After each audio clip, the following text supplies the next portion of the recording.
আসসালামু আলাইকুম। Hi guys, সবাই কেমন আছেন? আশা করি সবাই ভালো আছেন। আমিও ভালো আছি মোটামুটি। আজকে চলে গেলাম পুরানো একটা জায়গায়, যেখানে আমার হাজার অতীত জড়ে আছে। অতীত, ভালোবাসা, অনেক কিছু জড়ে আছে, যার কোনো তুলনা নেই।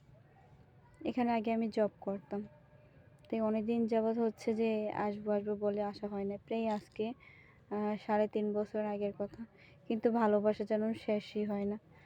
আসলে যে যাকে ভালোবাসে বা যারা যাকে ভালোবাসে, তারা কখনো বছরটা বড় কথা না, মনে রাখে।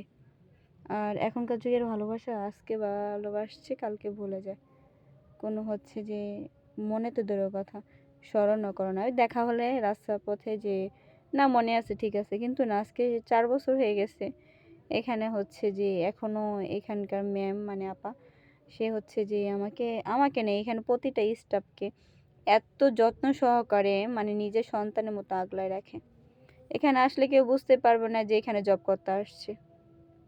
এটা করলাম নিচের একটা ইউনিট নিয়ে অনেকগুলা রুম, এখানে এক একটা রুম এক রকমের। তো যেহেতু এখানে আসলাম, দেখা করলাম, সবার সাথে কথা বললাম।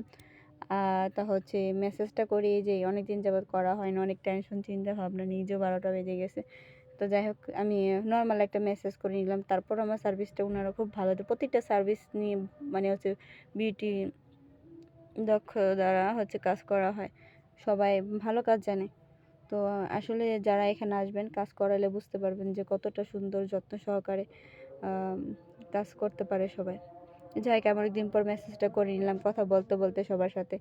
ওই যে ওখানে পাশে করাচ্ছে, সেটা হচ্ছে একটু দেখালাম। বাকিটা দেখানোর দরকার নেই। প্রতিটা রুম দেখাতে পারলাম না, কারণ আজকে বৃহস্পতিবার, অনেক ভূত ছিল। এগুলা দেখানোর পর আমি বের হয়ে গেলাম।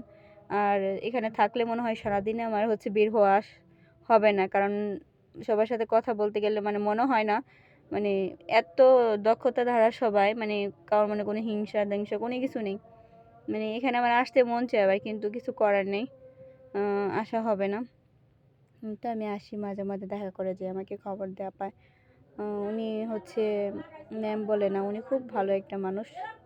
কেউ গেলে বুঝতে পারবে ওনার সাথে কথা বললে।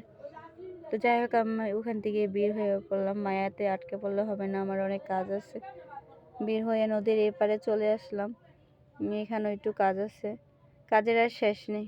এক কাজ বন্ধ হলে আর এক কাজ। আসলে কাজের মাঝখানে থাকাই ভালো। কত সুন্দর ফুলগুলো না, আমার নিতে মনে চাইছিল, কিন্তু হচ্ছে এখানে হচ্ছে যাওয়ার পথে হাতে নিয়ে ঘুরতে ভালো লাগে না, আসার পথে তাকে আমি পাইনি, বিক্রি হয়ে গেছে। তো আমি আমার উদ্দেশ্যে চলে আসার পথে আবার সবজি নিয়ে বাসায় হচ্ছে এগুলা কিনে নিয়ে